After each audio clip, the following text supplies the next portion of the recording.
भैया nursing career academy के digital platform पर आप सभी का हार्दिक स्वागत है। आज हम आपकी बात कराएंगे सोनम जी से। बात करने से पहले मैं बता देता हूँ, हमारे साथ जो सोनम है उनका दिल्ली एम्स में सिलेक्शन हुआ है 2023 में। और सबसे बड़ी बात यह है कि उन्होंने फर्स्ट अटेम्प्ट में ही दिल्ली एम्स में अच्छी रैंक के साथ सिलेक्शन लिया है, जो कि एक नामुमकिन को मुमकिन कर दिखाया है पहली बार में ही सिलेक्शन लेके सोनम जी ने। तो आज हम सोनम जी से बात करेंगे कि उनकी जो सक्सेस की जो स्टोरी है, उन्होंने कैसे मेहनत की, कैसे कहाँ से कैसे पेपर को अटेम्प्ट किया, क्या उनकी स्ट्रेटजी, क्या प्लानिंग रही कि भी पेपर को कैसे क्रैक करना है। और जब क्रैक किया तो अच्छी रैंक के साथ क्रैक किया और फर्स्ट बारी में ही पहली बारी में ही दिल्ली एम्स में सिलेक्शन लेकर दिखाया सोनम जी ने।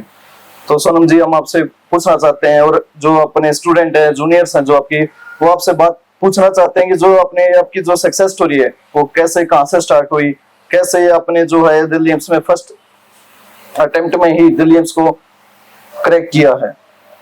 हे एवरीवन, जैसे कि सर ने बताया, मेरा नाम सोनम है, सर ने बताया। और मेरी जो ग्रेजुएशन जो कंप्लीट हुई है वो पीजीआई से हुई है, college of nursing as a government seat.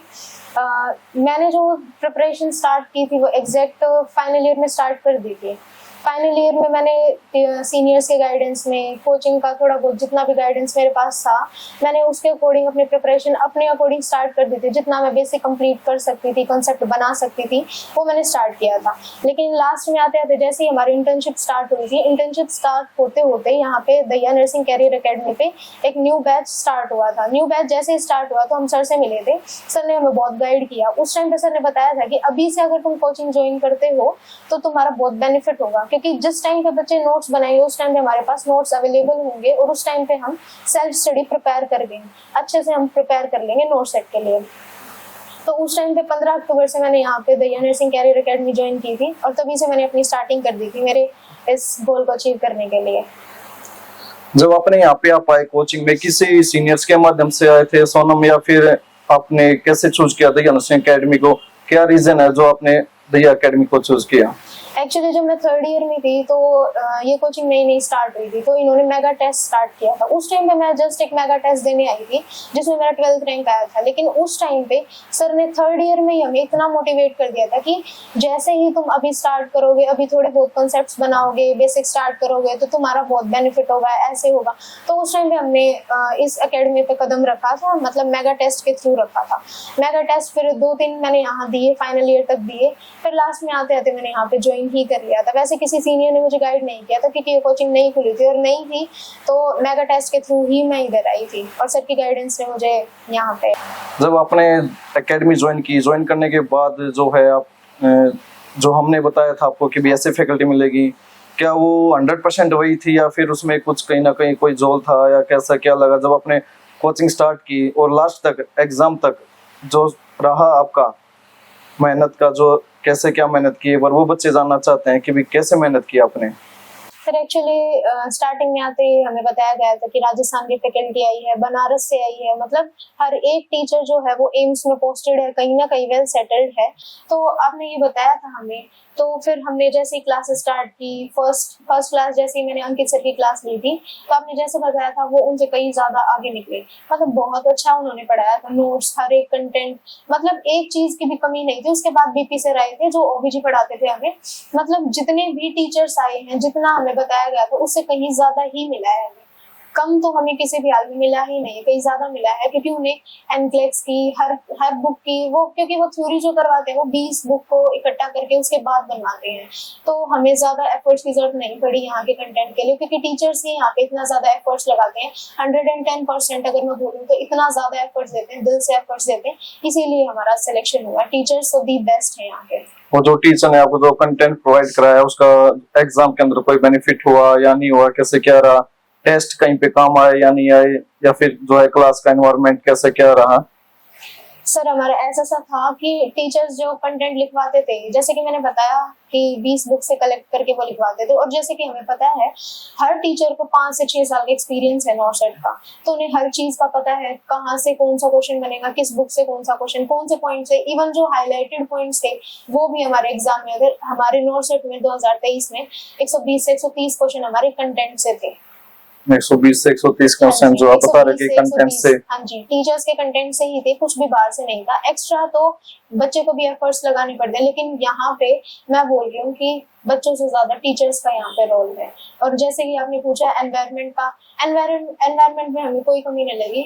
हमेशा ही होता था कि वही मोटिवेशन ही मोटिवेशन। इवन टीचर भी क्लास में आता था, वो राजस्थान की तरह नहीं था कि भाई टीचर आया आगे पढ़ा के चला गया, ऐसा कुछ नहीं था।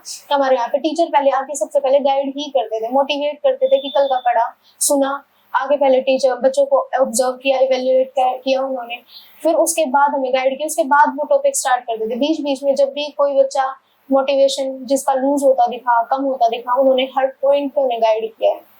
और एनवायरनमेंट की बात, जो बच्चे यहाँ पे एज ए स्टडी मतलब जहाँ पे स्टूडेंट्स बैठते हैं वो भी वेल सेटल्ड है, मतलब वेंटिलेटेड, हर चीज इतनी अच्छी है, मतलब बच्चा कंफर्ट जोन में यहाँ पे आराम से पढ़ सकता है। और जैसा कि आपने पूछा कि टेस्ट कैसे थे, टेस्ट हमें हमेशा सरप्राइज टेस्ट ही मिलते थे। जैसे कि सर ऐसे लेते थे कि आज इस चीज का टेस्ट बोला है कि कल इस चीज का होगा, लेकिन वो कभी नहीं हुआ। और ये चीज बेस्ट है यहाँ की, क्योंकि अगर बता के अगर टेस्ट लो तो सब बच्चे प्रिपेयर करके आएंगे, तो ये नहीं पता चलेगा किसकी कितनी मेमोरी है और कितने टाइम तक वो याद कर सकता है। अगर वो सरप्राइज टेस्ट लेंगे तो उन्हें ये पता चलेगा किस बच्चे में कितनी एबिलिटी है, वो कितने दिन तक याद रख सकता है और कितने ज्यादा अपने दिमाग के अकॉर्डिंग कंसेप्ट लगा सकता है। तो ये था यहाँ का। और जो टेस्ट है उसका फिर जो आपका फाइनल जो एग्जाम हुआ है नोट सेट का, नोट सेट 4 का जो जून में हुआ था 3 जून को, उसमें उनका कहीं बेनिफिट हुआ कि जो टेस्ट आपने दिए प्रॉपर टाइम पे, रेगुलर जो भी टेस्ट दिए, कि उनका क्या फायदा हुआ? अगर बच्चों को अगर आप बताओ जूनियर्स को कि उनके क्या फायदे हैं, क्या नुकसान है, उनको टाइम टेस्ट देना चाहिए या नहीं देना चाहिए, उससे आपको क्या फायदा मिला जो आपने टेस्ट दिए?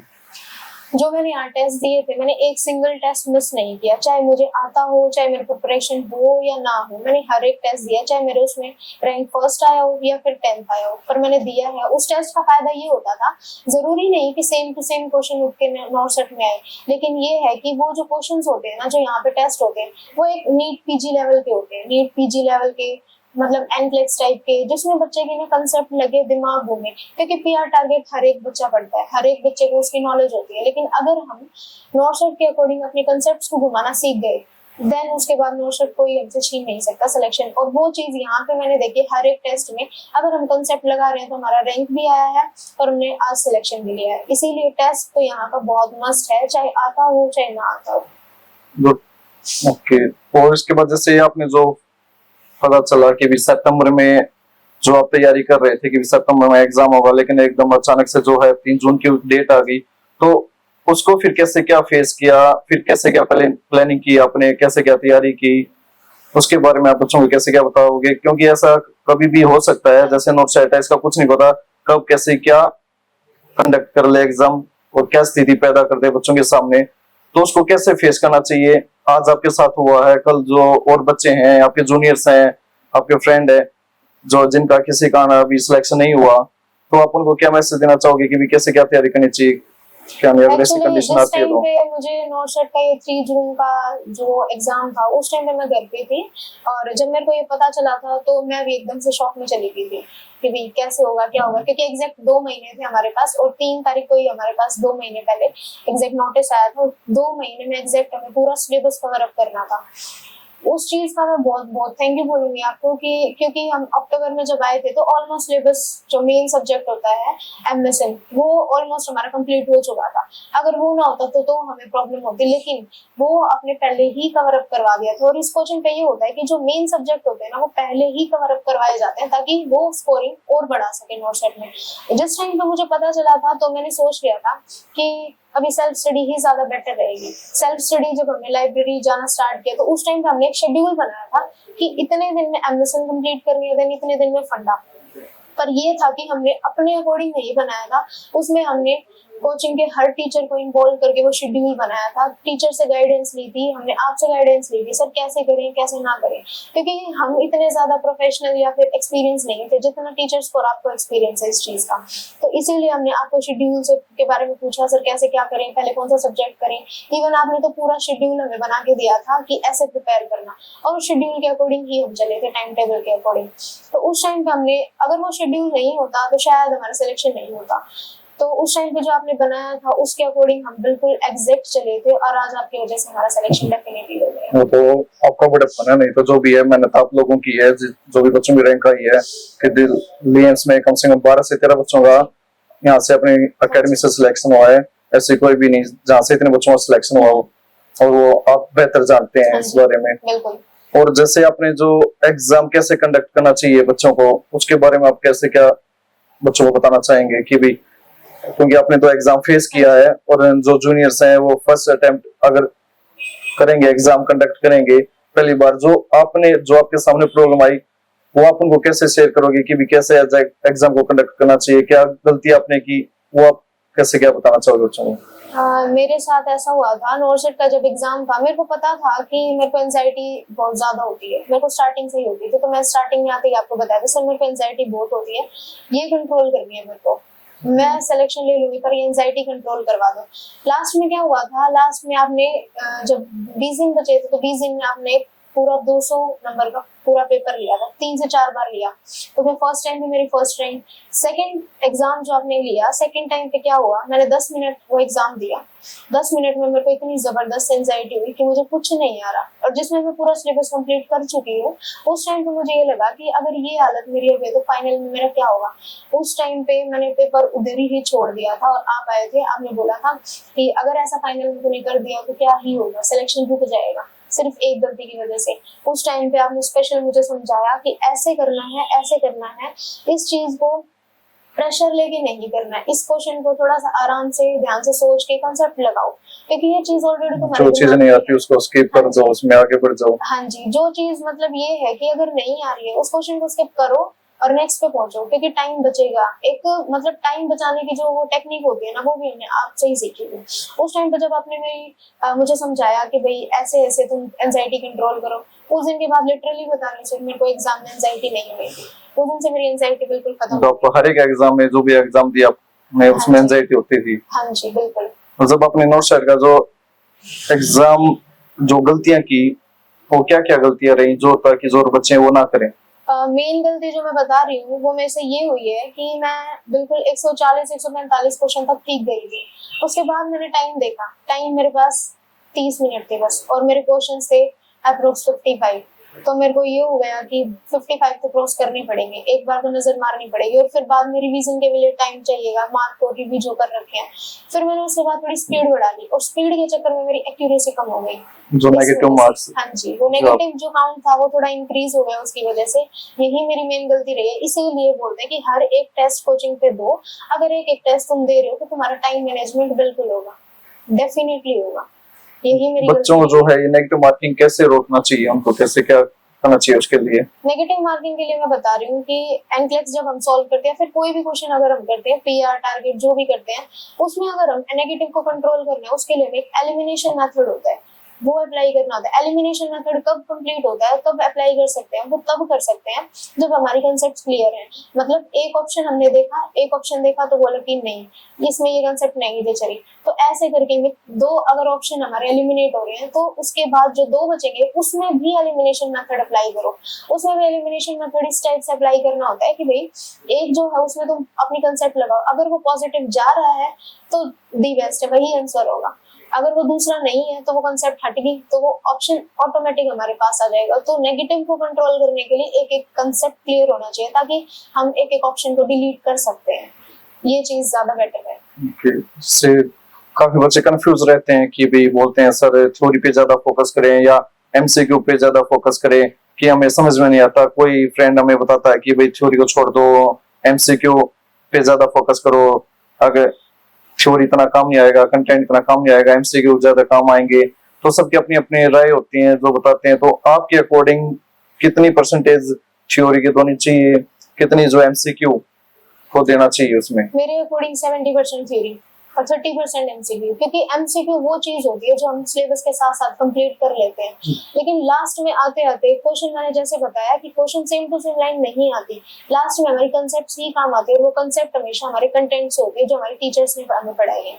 तो इसीलिए थ्योरी अगर बच्चों के कंसेप्ट क्लियर है तो एमसीक्यू बिल्कुल। इजीली होंगे, सोल्व हो जाएंगे। हाँ जी, बिल्कुल आराम कंसेप्ट से क्लियर नहीं हुए तो एमसीक्यू सोल्व करने का भी कोई फायदा नहीं होता हाँ जी, उसमें। क्योंकि जब हम यहाँ पे डेली का डेली करते हैं, क्योंकि आप बोलते थे कि डेली का डेली करो, डेली का डेली जब हम करते थे तो उस टाइम पे हम साथ साथ एमसीक्यू करते थे, पीआर, टारगेट, मॉक्सबी, सॉन्डर्स सबसे करते थे, तो वो क्वेश्चन एक बार हमारे हो चुके हैं ऑलरेडी, तो उसके बाद हम उस पर टाइम लगाएंगे तो बस एक रिवीजन चाहिए होती है उस चीज को। अगर हम थ्योरी को बार बार रिवाइज करेंगे तो डेफिनेटली हमारी कंसेप्ट उधर काम आएंगे।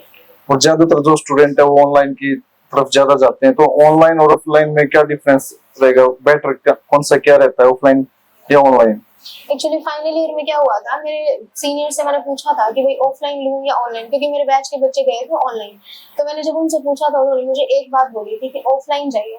उसका रीजन ये है कि ऑफलाइन अगर हम जाएंगे तो टीचर के डायरेक्ट फेस टू फेस हम कांटेक्ट में आएंगे, टीचर अगर हमें थोड़ा सा भी गाइड करेगा तो हमारा ऑटोमेटिक एकदम से थोड़ा सा ये हो जाएगा कि हाँ टीचर ने थोड़ा सा बोला है अब तो पढ़ना पड़ेगा। मतलब टीचर के अगर डायरेक्ट कांटेक्ट में रहो, बच्चों के अकॉर्डिंग चले, मतलब बच्चे भी साइड में है, थोड़ा अच्छा सा एनवायरनमेंट बनता है, अच्छा सा एनवायरनमेंट बनेगा, पढ़ने का मन करेगा और थोड़ा कंपटीशन पता चलेगा कि भाई साइड वाला कितना पढ़ रहा है, वो बच्चा कितना पढ़ रहा है, उसके अकॉर्डिंग हम अपनी जो वो है स्ट्रेंथ उसको बढ़ा लेंगे। ऑनलाइन में हमें पता नहीं चलता है कि कौन बच्चा कैसे पढ़ रहा है। अब यहाँ पे हम बातें करते हैं टीचर से, बच्चों से, तो हमें ये पता चलता है कौन कितने घंटे पढ़ रहा है, किस मेथड से पढ़ रहा है, तो उन चीजों के लिए ऑफलाइन दी बेस्ट है। और ऑफलाइन में कंपटीशन का पता चलता है, डेली टेस्ट रूटीन के बनता है। हाँ जी, टेस्ट भी रेगुलर क्लासेस में बैठने की आदत हो जाएगी।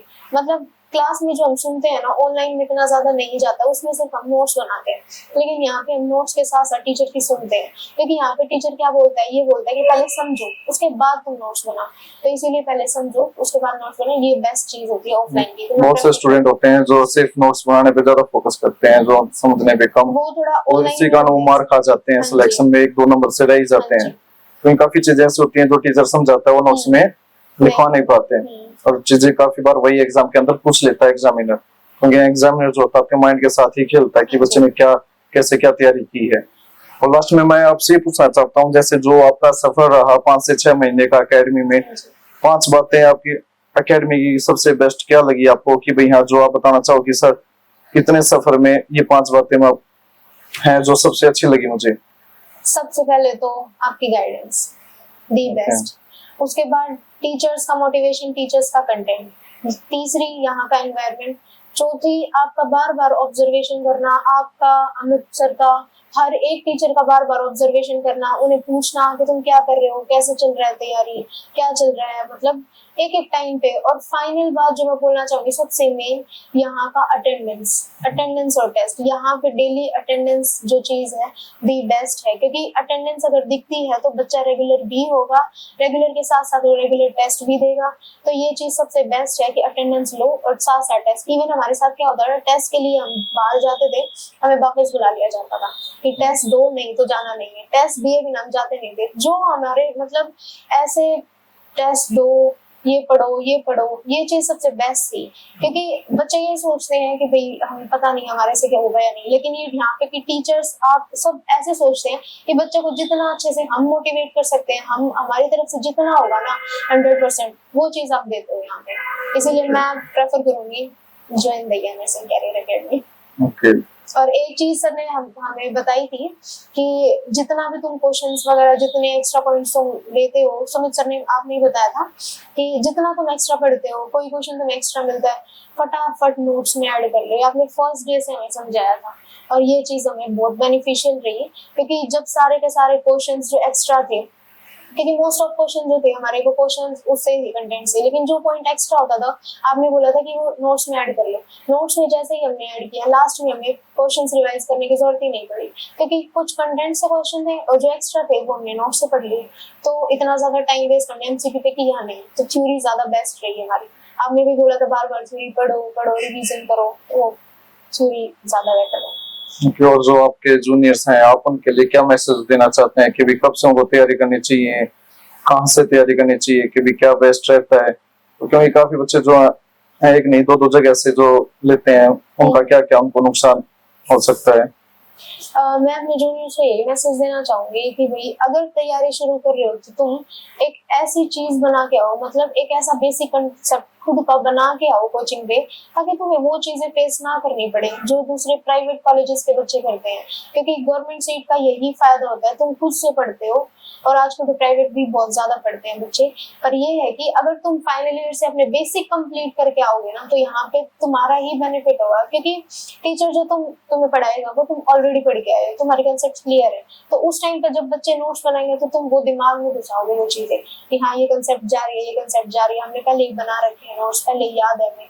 तो मैं ये नहीं बोलूंगी कि एक ही कोचिंग को, मतलब 2 कोचिंग पे जाओ या फिर कुछ भी। मैं ऐसे बोलूंगी कि भाई हमें डायरेक्ट टीचर्स ने ये बोला था, अगर तुम एक कोचिंग पे आ रहे हो ना, उस पर ट्रस्ट करो, कहीं भी जाओ लेकिन ट्रस्ट हमेशा एक ही कोचिंग पे करो। क्योंकि 2 कोचिंग पे अगर ट्रस्ट करोगे तो हमेशा कंफ्यूजन क्रिएट्स होंगे, कंफ्यूजन जब भी क्रिएट होंगे तो तुम्हारे ही डाउट्स आएंगे जिसे कोई क्लियर नहीं कर पाएगा।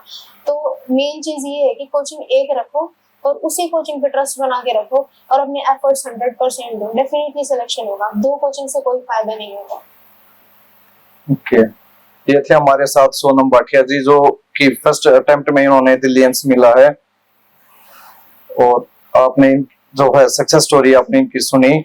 और मैं भी बच्चों को यही मैसेज देना चाहता हूँ कि भी सबसे जो मेन बात है यही है कि आप किसी भी एकेडमी से, कहीं से भी, जहां से भी आप कोचिंग ले रहे हो या जहां से आप लेना चाहते हो, उसी पे विश्वास कीजिए, और एक जगह विश्वास करके अपने पूरे एफर्ट्स के साथ, पूरी मेहनत के साथ उसके लिए अपना जो है टाइम दीजिए उस चीज को, तो हमेशा श्योर आपका सिलेक्शन होगा ही होगा, उसमें कोई डाउट्स नहीं है कि आपका सिलेक्शन रुक भी जाए। तो मैं एक चीज और बोलना चाहूंगी, अकेले सुमित सर नहीं, साथ में अमित सर भी इतने ज्यादा एफर्ट्स लगाते हैं, ऑब्जर्व करते हैं बच्चों को कैसे क्या है। ब्रेक होता था उस टाइम पे भी पढ़ ले सोनम ऐसा होता था कि 1 मिनट भी वेस्ट मत करो, जितना हो सकता है उतना पढ़ो। अमित सर ने बार बार आपका कहने का मतलब ये है कि हाँ, जो एकेडमी है उसकी जो पूरी टीम है वो पीछे लग जाती है, एक बंदा एफर्ट्स कि भाई हाँ बस बच्चे का सिलेक्शन कराना है, चाहे कैसे भी करना, चाहे वो मैनेजमेंट हो या फैकल्टी हो, कोई भी हो, सभी सभी बस यही बोलते हैं, सबका एक ही मोटिव होता है कि भाई हाँ सिलेक्शन चाहिए तो चाहिए। तुम पढ़ो, बस पढ़ो, अपने सपने पूरे करो, टेंशन मत लो, सिलेक्शन डेफिनेटली होगा, रिजल्ट की सोचो ही मत, बस तुम अकॉर्डिंगली चलते रहो। इस मामले में अमित सर ने भी बहुत ऑब्जर्व किया है, इनकी भी बहुत हेल्प करी है। हर एक टीचर की मैं बहुत ज्यादा थैंक यू करूंगी, सब टीचर्स का, दैया नर्सिंग कैरियर एकेडमी का। I am very thankful, literally. Okay, thank you so much thank you Sonam.